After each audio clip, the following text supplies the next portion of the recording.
love. It's just me, Emily. Welcome to my podcast where we explore how to discover your soul's purpose, embody your essence, and live a life in alignment with your truth. Today, I am joined by Mira Simone, the one and only. She is a widow, mom, writer, and grief coach who's on a mission to change the way we talk about loss. After losing her partner, Bri, just 7 weeks after his cancer diagnosis, Mira turned to writing and community to process her grief. That journey led her to create New Moon Mira, where she supports widows and grievers through online spaces, retreats, and somatic-based healing. She's all about honest conversations, deep connection, and making grief a little less lonely. Welcome, Mira, to the show. Thank you, love. I'm so glad to be here. As Mira and I were talking before we hopped on, this is a long time coming. Mira was one of the first widows that I connected with after losing my late husband, Ian. And fun fact, we lost them on the exact same day. So we kind of joke that we're like widow twins and we're always checking in with each other on March 26th, which is, I think, the day that this episode will be airing. So really special. I feel like you're in my life for a reason. And I'm just really excited to dive into your journey and share your wisdom and experience with my community and more. Aw, thank you, love. I definitely feel like we are in each other's life for a reason. And thinking about Bri and Ian today when this comes out, we love you. And you know what the other wild thing is that I realized, Em? When I was thinking about this interview, Brian and Ian, their names are almost spelled the same. Like it's just Brian and Wow. Ian. That's crazy. I've never thought about that before. But as I was thinking about Brian and Ian, I was like, oh my gosh, there's another wild synchronicity that I hadn't even thought about. That's so wild. Thanks for naming that because you're totally right. I kind of Right? I'm feeling their energy with us here today. It's really special. 100%. Mm, Oh, yeah, for sure. They're definitely here. I love it. So, Mhm. Mira, I start every episode by asking, what masks do you think you wear? And when you remove your masks, what do you see? I love this question. What a good question. When I think about masks and the masks that I wear, I immediately think about, when I go back to childhood, what kind of masks did I start wearing back then? Because I think often the masks that we put on with the most ease are the ones that we have been wearing for the longest. And when I think about little Mira, I think about always wanting to people please, always wanting to be perceived as good, quote unquote, and perfectionism. Mm, So those are the things that they really were the guideposts of my childhood. When I think about the way I was when I was out in the world, the perception that I built around myself. And I think a lot of that was based in fear around being seen as who I really was, of life being messy, and this desire to take care of people around me. I grew up with a lot of challenging circumstances in my family. And I think I really took on that role of the easy child, the one who would just go to school and do everything perfectly and make everyone happy and make everyone proud. And that was kind of this armor that I built around myself. And when I think about myself growing older and becoming an adult, those masks really stayed and they became my safe space and part of who I was. Like I felt like my identity in the world was as this really nice person and somebody who, everybody liked. And I would joke like, I can kind of make anyone like me. Like that's just sort of my persona in the world. And not that I'm not a good person. I am a good person. But it was at I would put that above and beyond speaking my truth or being authentic and being who I was. Because the most important thing, even if I went against who I really was or what I really felt in a circumstance, always the priority was making other people feel comfortable, other people feel okay, and agreeing and being agreeable. And that was really the mask that I wore pretty much up until Brian died. And part of what happened with me when Brian died, and this is a perfect segue into that, is that I could not wear that mask anymore. Like I physically could not put it on. Hmm. And for the first time in my life, I did not care at all what people thought of me. And I, for the first time in my entire life, put my own needs and what actually mattered to me, what I actually felt above anything else.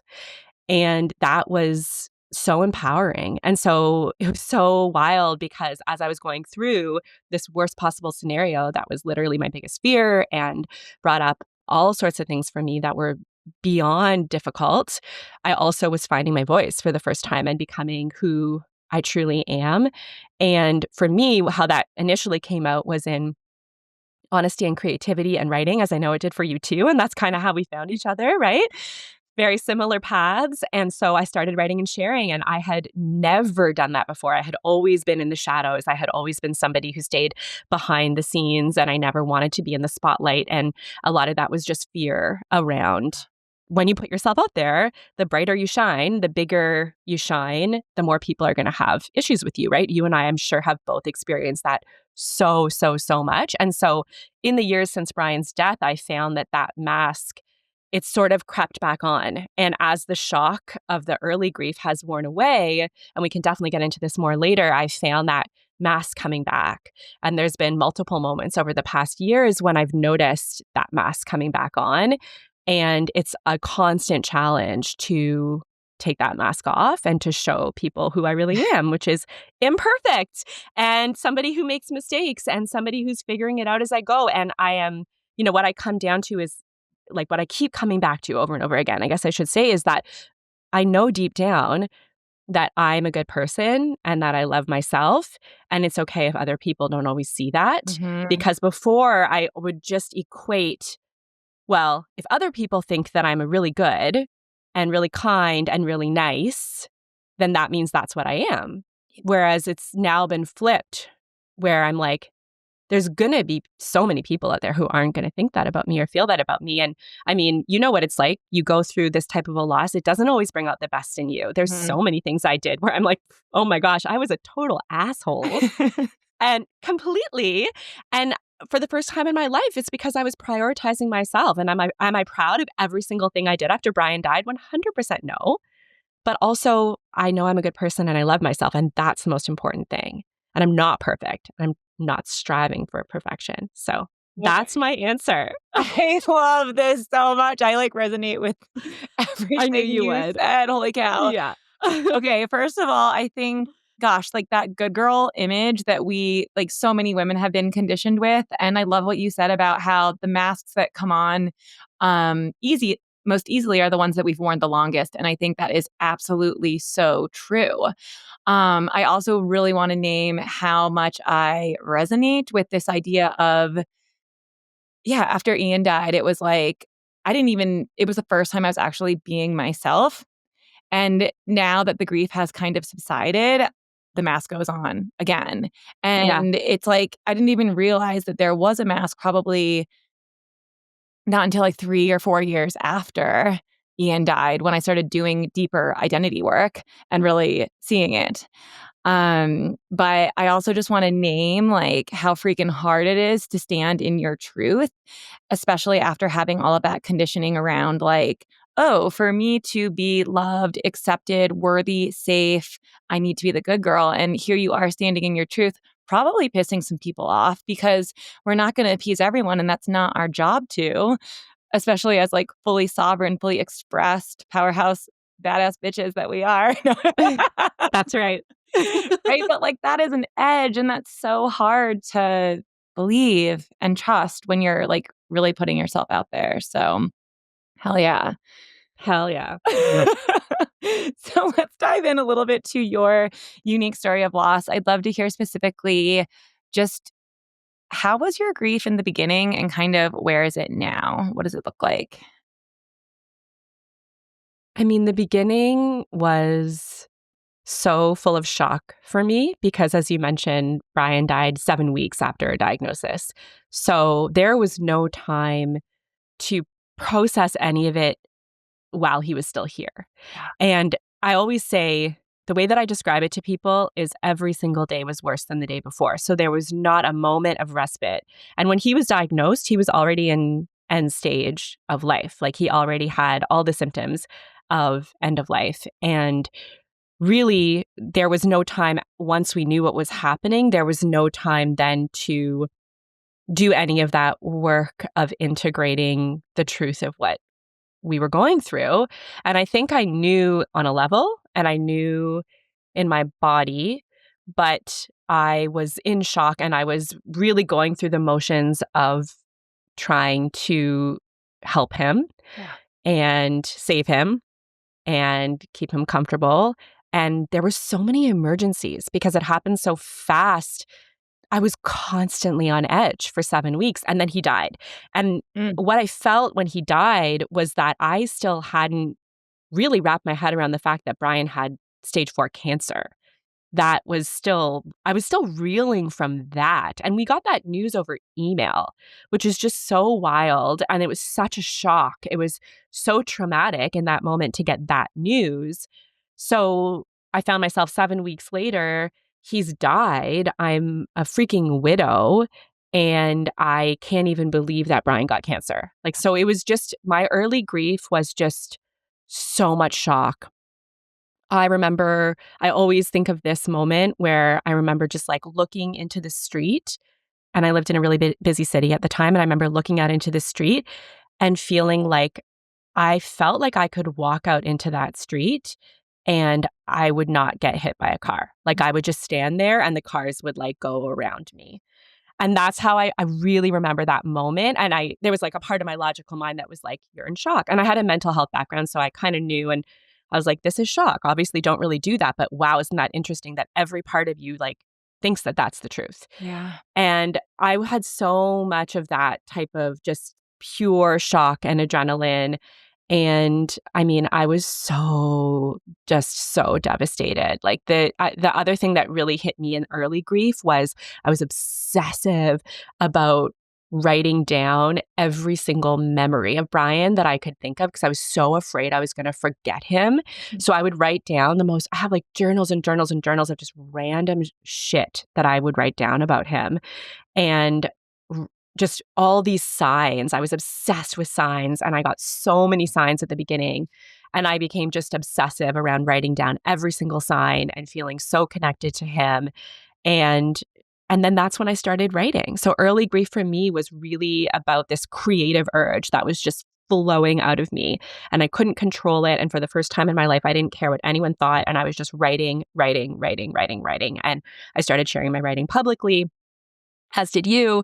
And so for me, those were really the pillars of early grief for me, was just this shock, this feeling of, oh my gosh, just beyond devastated that I would never be with him again in this life, uncontrollable urge to write. And then I guess I'll add one more thing, which is early grief for me. I was so fearless. I went into this complete state of, I'm just going to do whatever I want. And I gave up. I had a business at the time working with young adults with disabilities. I completely gave it up. I just gave up my entire business. I had started another business right then that I just completely was like, brakes are on. I'm done with this. And I just had no plan. I did so many reckless things. And I look back now and I'm like, wow, I was so fearless. I just was so courageous.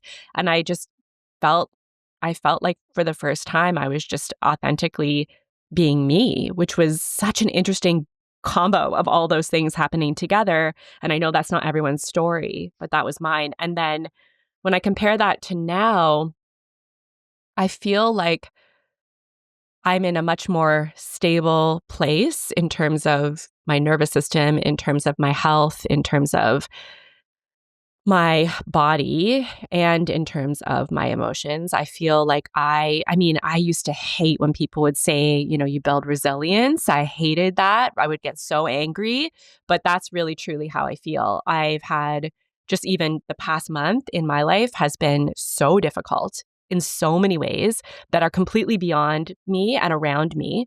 And I'm just able to look at how I manage those things, and I'm flabbergasted with my own capacity to handle really, really fucking challenging things. And I just think, I'm like, wow, that is a testament to the past 6 years and all the work that I've done. And I mean, in terms of my grief specifically, you know me, I always have said from the beginning, like, grief doesn't end. And I miss Brian so much. And when I think about our life together, like, it's like I feel like I could cry right now. It still brings me to tears. It still makes me feel like this is so unfair. And I don't know that I'll ever feel that it's fair. Maybe I will, but I still feel like he was just such an incredible person and brought out a side of me that I really, really loved. And I have had to learn how to love myself in his absence. And that has made me a better person. And I love myself more now than I did then. And I miss him so much. And it's like, I think what I really think the pillar of grief for me right now, and the way I think about grief right now for me, is I have grown this capacity to hold all these things at once. Mm. And that has improved my life in so many ways, because that is something that you can't really learn until you have to do it. And I feel like what we've been through is like the ultimate lesson in that. We have to hold this duality of like, we both loved our husbands so much. We both had amazing relationships. They were like we both had that type of love that everyone wants, right? Mhm. And to hold that truth, and also hold the truth that we want to live, and we want to live now, and we want to be here, and we want to love our lives, to be able to hold that nuance of all that together, that is such an amazing skill. Mhm. So I'm really proud of both of us, because I think we're both there, and we got there in different ways, but I mean, I don't want to speak for you, but I feel like, No, yeah. absolutely. I think the duality has been, I just remember that being one of like the key shifts in my grief journey, is that it doesn't have to be all tragedy and devastation and darkness. That's absolutely true. And can there also be another like storyline that I introduce? And how do I like exactly expand the capacity to be able to hold both as true in my body? And some days I'm going to be leaning into the grief more and, the sadness and the longing. And other days I'm going to be more in like, holy cow, like my life is insane. Like the growth that you do go through and the way that traumatic loss just reshapes your entire perspective on the world around you and brings you face to face with your own mortality. Like, I'm grateful for some of the gifts that this loss has also brought me. And yeah, but you can never just choose one or the other, because then it doesn't become true. So, like, Mm. there's a ton of nuance in that. And I resonate with a lot of what you had to say. I definitely feel like my first year was a lot around shock as well, completely just dissociated. Our journey was a little bit longer, but there's definitely similarities going to writing. I think Mira and I have had a lot of conversations on, just in the DMs and Zoom calls around our unique grief journeys, because I think what happens when you lose someone you love is you're like, I don't know how to do this. And so you go to social media or you go to communities and you start looking for other people who have experienced it too. And, there's a lot of great things about that and there's a lot of not so great things about that. One pitfall is comparison. And I know that I have compared my grief journey to yours and probably vice versa. I think one thing that I started doing early on, and I want to hear kind of your response to this, because I think it'd be healing for others to hear how different grief can look and how our processes are so unique. But I started looking for the light and the meaning really, really early on. And it was a way to keep me out of the pain. I didn't know that at the time. I've had to go back and revisit the pain. But like for me, like I loved the angle of resilience. I was like, I'm getting stronger. I'm growing from this. And that gave me the motivation to get through it. While for you, you're like, fuck that. I don't want to talk about resilience. I'm like in it. So I love it if you could just share a little bit about how that's come up for you. Yes, and I wanna say that, I mean, the parallels and the mirror between the two of us is so fascinating to It me. is. And okay, just to give that a moment, because I feel like we've never fully done this justice, and it's so wild. I mean, our husbands die on the exact same day, same year, of different types of the same type of cancer, like of different Oh, types of melanoma. Makes me want to cry right now. It's so wild. And we both have this very similar trajectory, but do it in completely opposite ways. We both initially turn to Instagram. We both start writing. Then we both start grief journeys. Grief grief businesses, supporting other grievers. And we both speak. There's so many things that are so parallel, and yet we've gone about them in these radically different ways, and often have approached our grief in ways that could be actually considered to be the polar opposites. Mm-hmm. And I think we've talked about this before, where it's like, I think some people might look at us and be like, oh, they're so similar. They've both handled their grief in very similar ways and done this same, journey of Instagram and writing and starting a business and all the things. And then other people could look at us and be like, oh, those two women are complete opposites, like to the next degree. And I remember I have this really vivid memory that I might have told you about before, where I remember reading something that you had written on Instagram really early on, within the first few months of our losses. And I knew we had figured out already that we were on the exact same trajectory, the same timeline. And I remember reading this I don't even know what it was, but I remember the feeling in my body, which was like, oh my gosh, she is doing so much better than me. Holy shit. Because you know how it is in grief at the beginning? It's like when you have a baby and like 2 months is so important, 3 months is so important, 4 months, right? You feel like every month there's this huge, and now looking back, it's like the whole first year is like Shit. fucked.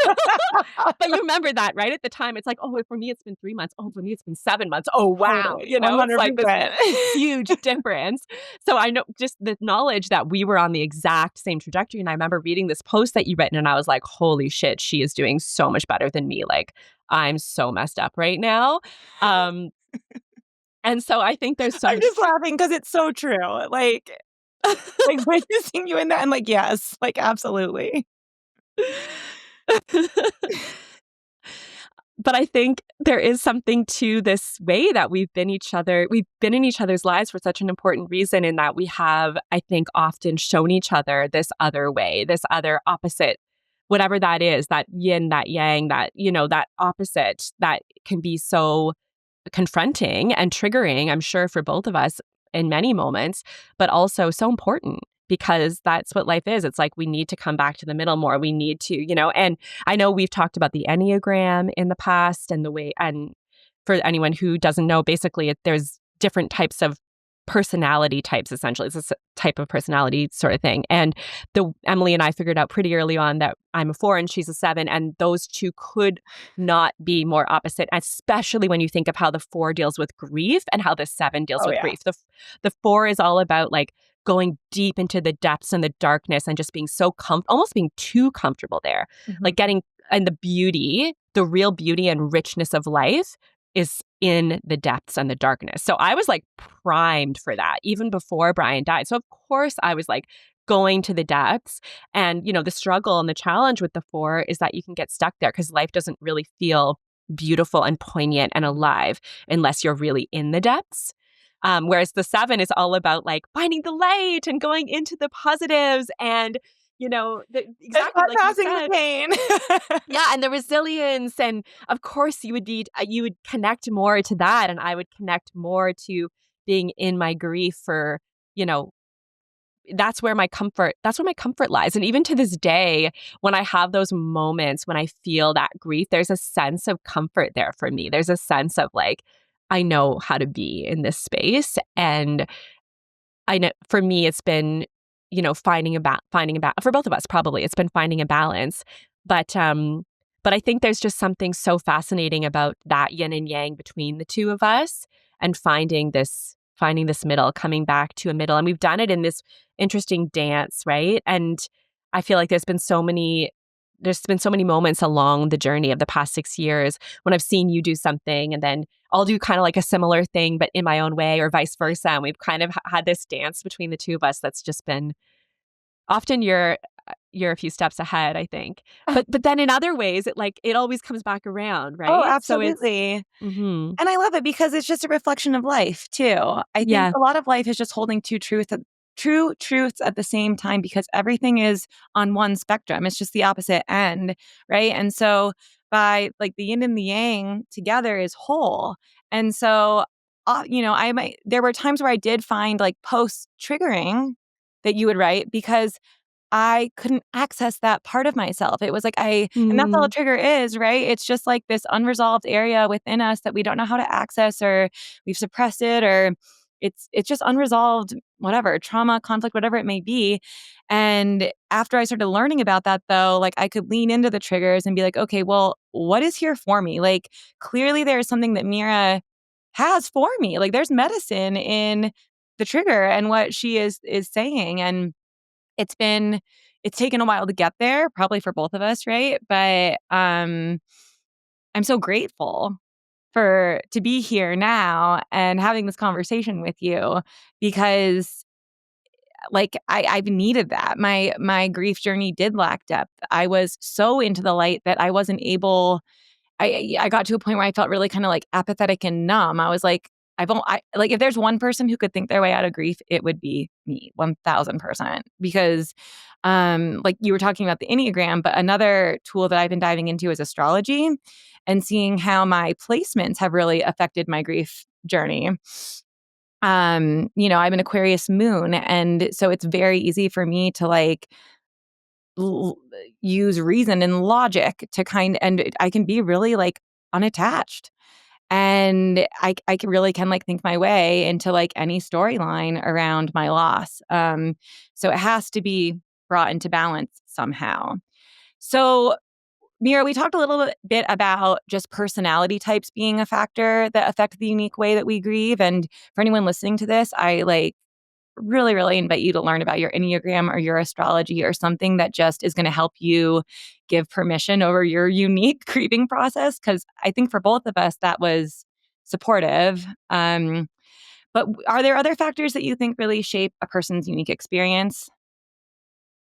I think childhood plays a huge role. I think childhood plays a way bigger role in how we manage devastating loss than we ever give it credit for.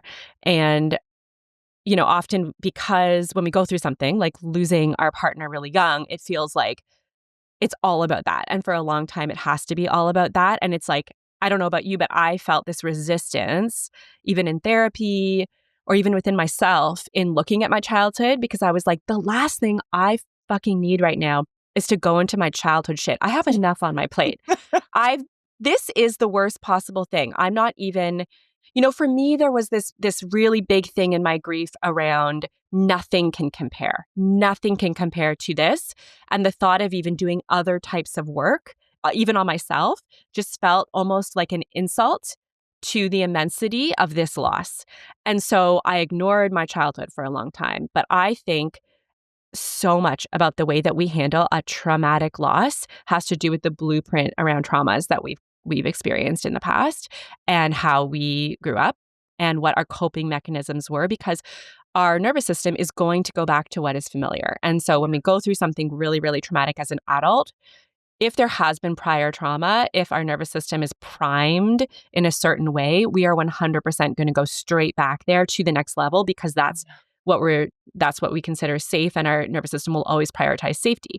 And so if, whatever it is for you. And so I think that probably has a lot to do with how we each handled our grief as well, and how other people handle their grief and traumas, because the grief and the trauma is so intermingled, has to do with the way we were brought up, what we experienced as a child, and what became the way that we coped with challenging things as a child to keep us safe.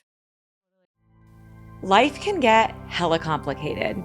We chase success, we hustle for money, we strive to make an impact. We juggle the day-to-day responsibilities, and we try to make everyone else around us happy. But at the end of the day, does any of this actually matter? I can't answer that question for you, because what truly matters is different for everyone. There is no formula, no blueprint, no checklist for a life well lived. But the one thing we all share is a limited amount of time to live it. And that's why I think facing your mortality is the key to unlocking a life that truly matters. Death is a mirror. When you confront the fact that this all ends, the noise fades away. The ego-driven shoulds, the societal pressures, and the endless to-do lists suddenly don't seem so important, because facing your mortality isn't about fear. It's about freedom. It's about waking up, cutting through the distractions, and making choices that actually align with your soul. That's why I created YOLO, a 3-part transformational experience designed to help you engage with your mortality so that you can actually start living. You only live once. Are you ready to make the most of it? If so, head to the link in my show notes or go to www.IamEmilyBingham.com/YOLO. Totally. And like what that's bringing up for me is I was very much taught like, suck it up, move on. Like that resilience kind of message, pain into purpose. How do I alchemize this into something that it's not going to ruin my life over? Yeah. I also Yes. think our like conditioning, I mean, yeah, childhood, old wounds, conditioning, religious, cultural beliefs. And I think that the more that, obviously when you're in it in the beginning, like you said, you're like, I can't even do work on myself. I'm just trying to like keep my head above the water. Mhm. But something that I've just processed later on as I've learned more about myself and seeing, just raising the consciousness around like my thoughts and my beliefs, I've been able to kind of see how that has really affected the way that I grieved, even narratives around death, right? And it being this like awful, scary thing, as opposed to now, as I've learned more about spirituality and the afterlife, I'm like, it's a passage, and how just that simple thought can change the way that we grieve. That's Yes. something that's come a little bit later on. Yes, absolutely, and that reminds me something that came up for me a lot, which is sort of different than that, is, I there's a part of my personality that I'm becoming more acquainted with now that is really kinda anti-authority and kinda wants to go against the grain and do the opposite of I whatever think I'm there's Aquarius. told. Is there Aquarius in your chart too? Sorry. No, there isn't. I don't know where this comes from. I do not, maybe it's some kind of past life thing, but I have 0 Aquarius in my chart. Although I was raised by an Aquarius dad, so I'm very familiar with Aquarius energy, but no, I have no Aquarius, so I don't know Okay. what this is from, Okay. but I have a very strong anti-authority kind of part of me, and so for me, I kinda went like, when Brian died, I went because I became this more authentic version of myself, I went full into this state of everything that I've been told by religion or by anyone else about death is wrong. And for me, I was raised in a pretty secular home, so, very intellectual, intellect first. Um, Academics were really important. And so for me, spirituality always felt just lesser than, or something that is, we're above that. We're too Mm. educated for that. And so for me, when I became very spiritual when Brian died, and I was just like, there's no way that I am going to believe that he's just gone. That's just impossible, and it's not true. And I knew that from the very beginning. I was like Mm. so connected to him. And that has been really a main part of my grief journey that hasn't really ever lessened, has been that very strong connection to spirituality and to Brian. Yeah. And so for me, I immediately was like, I no longer believe all these things that I used to about what is death. And now I don't care if people look at me and they're like, what happened to her? She's so spiritual. Whereas before, I would always be embarrassed to say something like Mhm. that because that would make me, uneducated or, not as not as intellectual or as, highbrow as I thought I should be. And again, that's connected to kind of your first question around the mask, because Mhm. my mask was always, really good student, always kind of did what people expected or wanted from me. And so for me to go against that and be like, no, this is what I actually truly know is true. It's not even what I believe, it's what I know to be true. Was we really went against the grain in that way. And that for me came immediately. It was like the second he died, I was just like, nope, I'm spiritual now and I don't care what anybody says. And that was, like I said, really Yeah. empowering. I love this, and I wanna just, like, dive into the nuance of this a little bit because I think it's really I mean, for me, I've really struggled with like, what's mine? What's my conditioning? What's this? What's truth? And it sounds like you just had this like download, like drop in, like intuition gnosis. So what did that like feel like in your body for people who might be struggling to like figure out what is their truth, especially running up against like such strong conditioning that it sounds like you had as a child? Yeah, it's fascinating to me. I'm trying I've spent so much time trying to understand how and why this happened for to me because I rebelled. That's the word I'm looking for. I rebelled against my conditioning, and that caused a lot of difficulty. Hmm. And sometimes in my weaker moments since Brian died, I have questioned whether that was the right thing to do because I lost a lot of closeness with people who relied or were comfortable with me being the person that I used to be. And I really very immediately had that exactly like you described it, a download. I knew. And how did that feel in my body? It was this complete certainty. Hmm. And it it was so different because I had always been very indecisive. I had always been an overanalyzer, and a lot of this has come back in other facets of my life since Brian died. It's an ongoing struggle for me is this overanalyzing kind of mind. Hmm.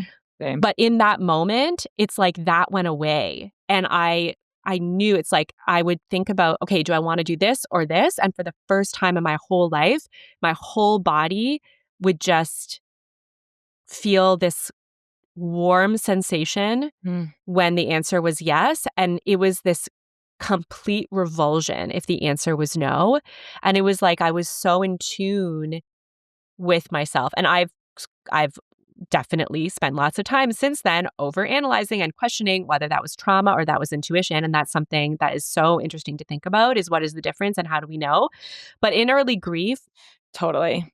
the revulsion when the answer was no was so strong that I literally could not do something that went against what I knew I needed to do for me. And I was able to prioritize that for the first time in my entire life, which was amazing.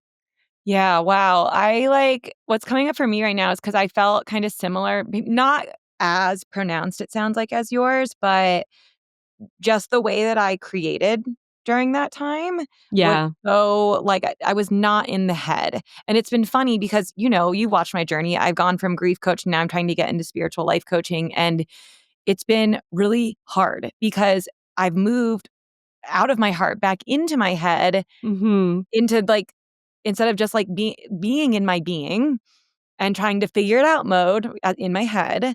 And I miss that feeling of just being so connected to my heart space and just like having this like life force energy just organically move through me. Yeah. Um, yeah. I mean, and maybe that's kind of what you're speaking to, but yeah, I feel Oh, that. yeah. I feel that too, 100%. I think that's one of the challenges. I think that's one of the ongoing challenges of taking what was initially just a complete creative urge and outpouring of our grief and turning it into a business, which is a Mhm. real thing that you have to think about. You have Yeah. to. And so, right? And that is something that it's a really specific, unique thing that not that many people understand what that's like. And there's so many challenges in having a business and your livelihood connected around something that is so connected to your heart. And you do have to traverse between the two, and you have to have a flexibility in traversing between the two. And then it's incredibly complex, and it's an ongoing, I'm sure it's an ongoing challenge for both of us in different ways, and something that I think about all the time is how to balance those things. And especially as our grief journey itself is always shifting and changing, and Mm. we have to honor that now also while honoring a business that's based around grief, or maybe then expands out and beyond and into other realms. But grief is always going to be a part of who we are as well, and it's always going to impact things. And I have, in my own way, definitely experienced that too, where it used to just be like I would create content because I had an overflowing urge that I needed to. And, sometimes you're doing a launch and like you need to create content, and it's a completely different feeling. And Yeah. how do we tap into that? How do we do that in an authentic way? It's not easy. There's so Yeah. much nuance there and so much challenge there. I feel so seen by what you're saying right now. Yeah, it's really challenging, and I'm trying to now get into the space of more like, how do I just be a channel to let Mm. divine, source energy move through me? But it's really hard, like you said, when it is a business and you have to get that like masculine, logical brain, like you have goals and yeah, holding that tension.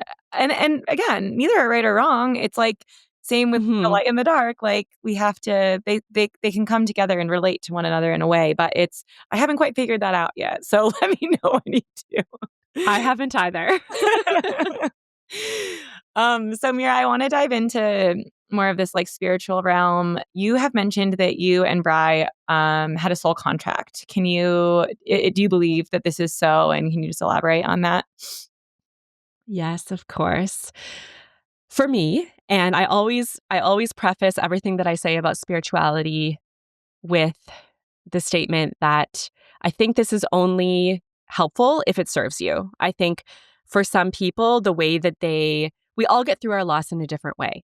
And I've been talking to grievers long enough and been at this long enough now to know that the way that I have done things is just one of so many ways. And there are so many people where this doesn't appeal to them, it doesn't resonate with them. They're able to find a sense of peace and a sense of integration in other ways, and that's totally fine. But for me personally, I felt like this loss was too huge. There's not even a word that can describe the largeness of this loss in my life. It was too large to be anything but meant to be or fate. It could not be random for me. And there was just no way that my mind, heart, and soul was going to ever go that route.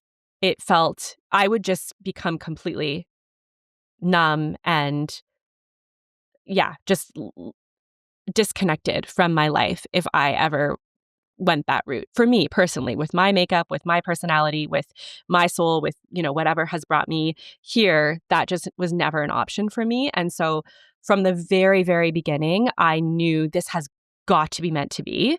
It's too big to be otherwise. But the challenge with that for me was that I also am an Enneagram 4. And I also felt like this was the worst thing that could ever happen to somebody. And the sorrow was so deep, and I was fully comfortable, as we've talked about, going there and being there. And so, what I kind of, because I have that interesting combination of being very spiritual and being very connected to Brian, and really, I mean, even the way that we met, it was so faded. We just literally walked into a room, we locked eyes, and it was like that. Like Mm. it was unbelievable. We had just an epic love story. And there's just so much symbolism. Like, we were together for 7 years. He died within 7 weeks. We were 7 years apart in age. Like, there's so many things. And I've received so many signs. And there's so much about it that feels so faded. But what was interesting for me is that I had this very spiritual side, but then I also had this, like, I'm not a silver linings kind of gal. For me, I was I was very much in it and felt like this was the worst thing. So how on earth am I going to find a way to integrate those two pieces that are both very true for me? And and so that, I think, was such a challenge. That was like the main challenge for me in my grief journey, was finding a way to marry those two pieces that for me were both equally as true. And so something I've been thinking about lately has been, because, okay, sorry. So what I wanted to say is something that, if there's been like a really true darkness, and not the darkness in the way of like the beauty of the darkness, but the true kind of underbelly of my grief that's been really toxic. For me, what that's looked like is what did I do to deserve this? And I think Mm. I can see so clearly how I could fall into that, given these two ways that I am. And so this feeling of, I somehow needed this, I wasn't evolved enough. And so I needed to go through this in order to, um, you know, become a better person. I deserved it. Like, in the real, like, toxic, dark moments when I've really questioned everything, like, that has been my really negative story. And so the way that I have, and it hasn't been much, for the most part, I'm able to look at that and be like, there's no way. Like, Right. I am a good person. Our love was so pure and the universe is a good place. Yeah. And ultimately, we are all moving. And Brian always said this. He was super spiritual. He always said, like, we're here to learn and love. Everything that happens for us is for our learning. And when I think about, this real belief and knowing that the universe is a beautiful place, when I really have flipped that into, it wasn't that I deserved this, but it is how can I use this experience to become a truer, more authentic, more powerful version of me. And when I think about the soul contract, I think about the courage and the immense strength and bravery that both Brian and I, and you and Ian, had to decide to do this. Like, this Mhm. is crazy shit, right? Like, I truly Crazy shit. feel that this is one of the crazy things in life that people go through, right? Is like losing a spouse young, so traumatically, with young kids. In like, it's so, as a human, like, love is everything, and partnership is such a huge part of who we are as humans. Like, it's such a huge loss, so devastating. And for us to do this, I think, wow, our souls were really up for it. We put ourselves in these situations spiritually so we can evolve. And wow, for me to put myself in this situation, for you to put yourself in this situation, it means that we knew that we could do this. It means we knew we had the power within us. And I don't understand why. I don't pretend to understand why, Mhm. but I think maybe I won't know until I go to the other side and I'll be like, oh, okay, like, that's what this was about, because it's a lifelong journey and it's so hard. So sometimes I'm like, oh my gosh, why would you ever do this to yourself? Like, oh my gosh. And I've had so many amazing medium sessions with Brian, but in like one of them in particular, I remember he was just like, and I've had, beyond a doubt, the kind of sessions that are just beyond a doubt. And I remember in one of them, he was just like, wow, we really did not know, like, fully how bad it would be. Like, we didn't really get it. Which makes sense, because I think when you're on the other side, it's like, of course I can do that. You're disconnected from the pain of human suffering, right? So you're like, all you see is the beauty of the evolution. And so for me to be here now, and sometimes I'm like, oh my God, why was I the one stuck in the body doing all this bullshit? But ultimately, I think it's a gift to be here. And it's taken me a really long time to get to a place where I'm like, even when life is really hard, even on the days when I'm like, oh my gosh, like, yeah, I really do truly, truly still miss my life with Brian so, so, so much. And I don't think my life is yet at a point where I'm like happy the way I was with Brian. I'm like I said, I kind of love myself more and I feel proud of myself in these other ways. And there's like a strength and an integrity in me that wasn't there before. But I still don't feel like my life is at a place where I'm as happy as I was when I was with Brian. Right. And so I think it's just going to be this ongoing journey of acceptance. And it's a challenge on many days still. Yeah. Wow. There's like so much wisdom I want to distill from that. And I think, um, yeah, it's hard. The spirituality, it's like the spiritual angle of our souls chose this path, and that you and Bri had a contract where that Ian and I had a reality like completely out of it and just see it for what it is. But then when I do that, it's like you miss the whole point. You need Mm. to suffer. You need to be in the darkness and the pain to make it even make sense, right? Or to feel it anchored to anything. So I just I agree with it. For me, I don't think there's a truth. We're not gonna know the answer, right? Everyone's truth is different, but for me, I very much resonate with that truth. And damn, girl, I just wanna, like, celebrate you for getting yourself there, because that's, like, talk about an initiation, especially for you and who you are and your path and just knowing what you've been through, or knowing how you just even on today's episode, like, the way that you first oriented yourself around the loss to where you are now, like, you have leaned in big time. Aw, thanks, love. And we all have in our own different ways, right? But, Absolutely. yeah. So this does kind of bring into question the idea of like fate and Yeah. destiny and Yeah. free will. Well, where do you kind of fall on those beliefs? Oh, such a big question. So I tend to believe that the really big things, like the truly big things in life are fated. I think Brian was always going to die. And I think these huge things, these are the things that we agree to. That's my personal belief. And I think there is so much free will within that. I think we Mhm. definitely have free will. I think the universe is so loving. I think we come into this life and we're like, okay, we're going to do this. We're going to do this big thing. This is going to be, you know, w- this is the big theme of this go around in this life. And how are we going to choose to center our life around that theme? Where are we going to go with that? What steps are we going to take? And I'm sure you've noticed this, but I definitely noticed that there's so many patterns in my life. There's so many things that come back around again and again and again. And it's like, I know I've gotten to this point now where it's like, I know the hard thing that if I did, I feel like that pattern would stop.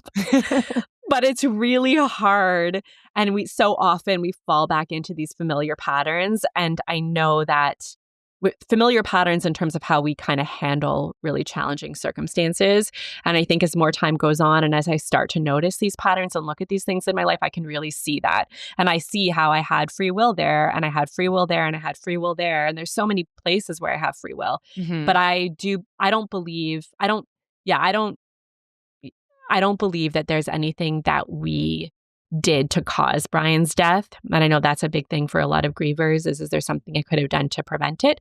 And I think that really strong knowing within me that there's literally nothing we could have done. Maybe there could have been little things along the way that might have changed this or this little thing, but ultimately it would have ended up the same way. And I think that knowing for me has been really comforting because I haven't spent too much time on the what ifs, and especially with something like cancer, I'm sure with lots of different ways that people die, there's all these moments along the way where you wonder if we'd done that Yeah. differently or if we'd done that, but I don't really go there. For me, I know there's no way that this was just some random thing based on this one random decision. It was going to happen. And I think in a way for me, it's easier to in that with Brian, it was so obvious from the first moment. Like he was so, so, so sick from the very first moment. And there was just across the board, everybody was like, there's nothing that you can do. And so that maybe made it a little bit easier for me too in that regard. Yeah. Yeah, what's coming up for me when you talk about that is, like, I think this is where my, like, non-attachment does kinda help sometimes. It's, like, the idea of, like, there needs to be, like, a reason behind the death, and instead just seeing death as very much a part of life. It's an entry and an exit, and Mhm. when I think of Ian and Bri and, like, why were they the ones, who well, why were we left here with, like, the 3D suffering version of this, and they're, like, off, like, riding the glitter wave or doing Yeah. whatever they are in the afterlife. That's that's a little Arthur, she talks about the glitter wave, I love that.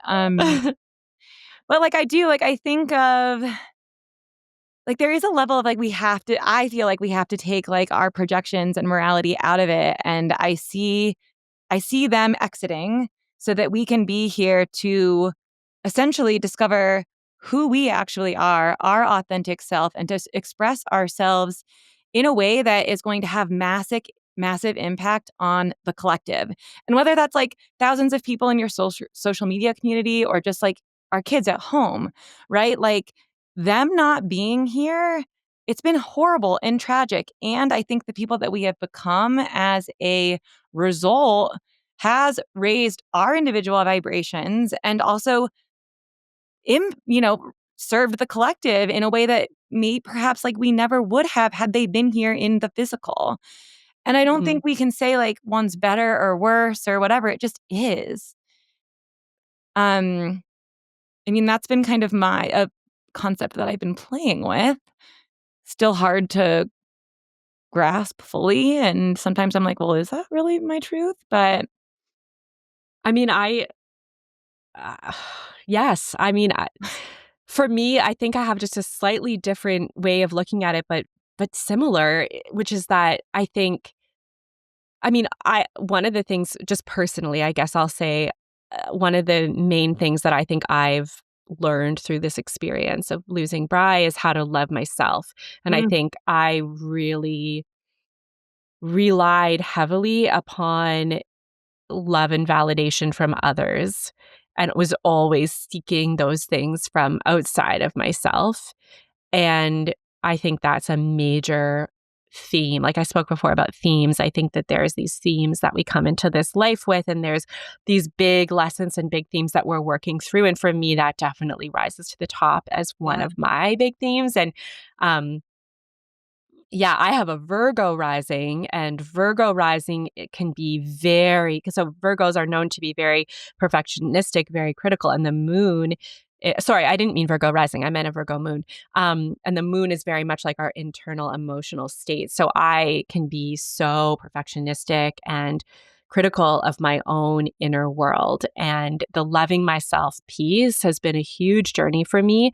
And I mean, there's nothing that could catapult me into that journey more than losing Bri, because he was the person who always, I mean, no matter, I never had to love myself, because no matter what, he loved me so much. And like the love that I received from him was so unconditional. And of course, I still have that love and I still feel that love, but to not have it right here in the physical with me, and being in the physical myself, I have had to learn how to do that for myself. And I think that's another reason, I think when I look back, like, we haven't even gotten into this topic, but the whole like love after losing our partners.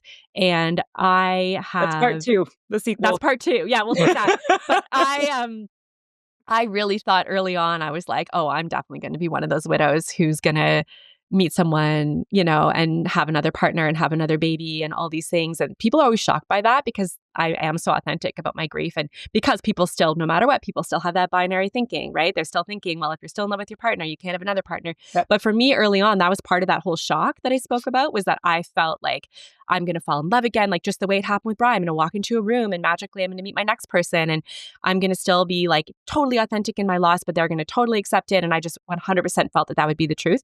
And I think for me, that has been such a challenge, is like, I Right. haven't met my next person. And that is, I think, around this theme of really needing to really fully be in that self-love piece in a way that I never was before. I went from just like, yeah, seeking validation from others to then meeting Brian and feeling like so seen and loved, and just never having to go through that journey of self-love myself. And so, anyways, but how this ties into what you were saying is that I think, because you spoke about morality, and I think it's like, because the universe is just a beautiful, loving place, and even these horrific things that happen, They I just just are. they just are, and they are here. I tend to think of, because I like to put the control back in my own on my own self. And I'm still figuring this out, which I guess is why I'm stumbling over my words a little bit. But I feel, for me, what's felt the most supportive is to feel like we chose this together, because we knew that somehow, we knew that I would get through this, that I could do this. And like, it's almost like that trust that I feel that we both, Brian and I together, had in me, that I could do this, that I could get through this really, really impossibly hard thing, and that it would somehow serve me in this life. That gives me the confidence to know that I can, because I feel that I wouldn't have said yes unless I knew that I could do it, and I believed in myself. So it's like, I take that belief that I know I had before I came into this life, and it's like I am borrowing that in Yeah. those moments when I don't really trust that I can get through this, or I don't know why I would choose something, because I do believe that this is just, like I said, it's one of the most horrible things that humans can go through. It's one of the most painful things that humans can go through. Why on earth would I ever choose something like this unless there was something in it that I was going to uncover? And that doesn't make it happy or light or easy or any of those things. It just means that I had the strength and the courage to choose it, and that I know that I can get through it, and that it'll take a lot of time, and it'll be really, really, really hard. And I don't really believe I'll ever be at the end of it, but Mhm. until I die, but it is something that I know that I could learn to hold. And so I believe that I am learning to hold it because of that. Yeah. Um, yeah, I mean, it's really these are, like, massive existential questions that we're, like, trying to grapple with, and Yes. I'm sure that our beliefs around them will continue to evolve. I know mine definitely have. I just wanna reflect back one thing because 'cause we're getting close to our time here together. I could literally talk to you forever about this stuff, but I think my theme in this lifetime has been self-love too, which is funny, Mm, of that course. is Here funny. we Of are sitting course. here together. But Yes, of yeah, like, course. really learning how to truly love myself and, like, it's been I really was initiated after, we both grew these big online communities and realizing how much I also relied on the likes and the followers and people there, like, to make me feel enough. And, that's why I took, like, that whole summer off social media was to really just heal that, like, wound of unworthiness and not loving myself. I felt so loved by Ian. So loved. Like, he chose me. I remember being engaged to him and just being like, "Oh my god, I can't believe this guy wants to spend the rest of his life with me." Yeah, Like, that was same. the energy, right? Yes, totally. And yeah, same, like, here I am solo, just broke up with my partner because I feel like I'm still doing that work. Absolutely. So, I love that. Yes. Yes. Yes. Our parallel journeys I continue. know, it's gonna be great. I can't wait to see what happens. So Mira, if you had, well, first I wanna hear a little bit about, like, what you're doing in your program. So maybe let's share about that right now. How can, people find you, and how can they work with you? Yeah, so I switched over the whole model of my business very recently, and I now run a community for widows. So it's a low cost, accessible community. It's sort of, part way between a private social media space, but just for widows, and then also an educational space with workshops and live calls. And my somatic grief program is being added in there as well. And so it just opened. The doors just opened in January, and it's beautiful. I mean, it's been a total labor of love building it out, and a big jump from going. I went from small group coaching to this membership model, and it's amazing, and it feels very different. I'm still kind of, getting used to it, but it's a beautiful, beautiful space, and just going in there it really truly feels like what I needed when Brian died was, I wasn't necessarily ready to jump in and join an intimate grief group, but having a space where I could connect with others, where it was just widows, was something that I really craved. And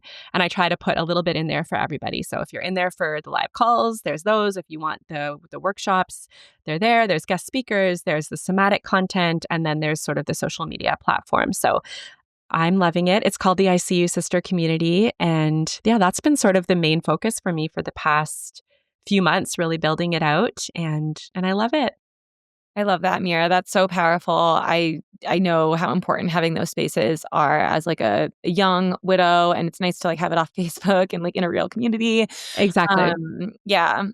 So, if you had any, like, you know, looking back at your grief journey and seeing where you are now, if you could just think of, like, what would be, like, the one piece of advice that you would give to someone who might be in your position, maybe 3 years down the road or past where you are now?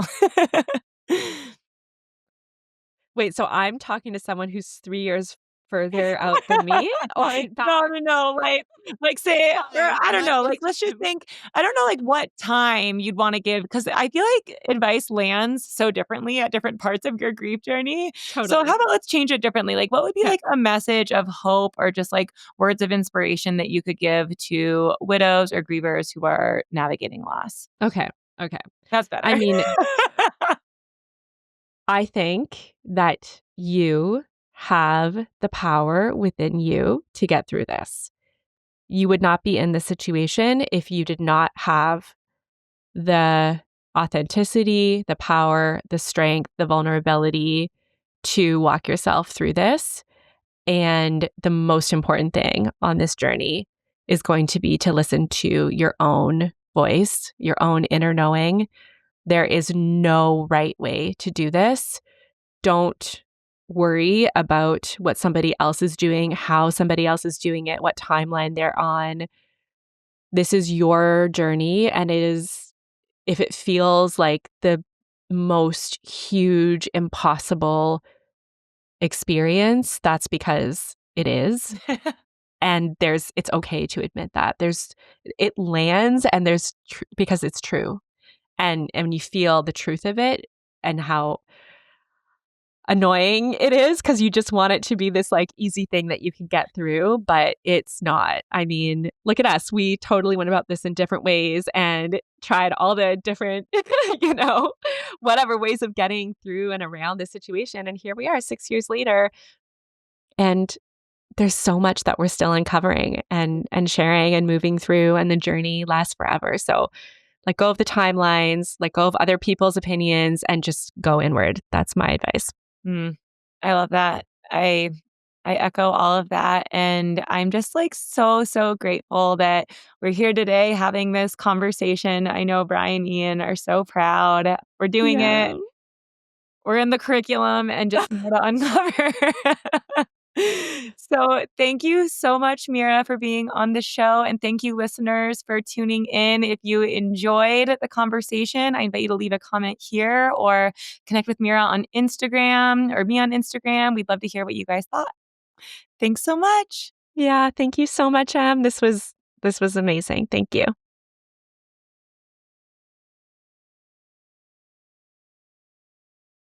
Mira has also created a beautiful free PDF resource for my community called Beyond Death, a step-by-step guide on connecting to your person on the other side.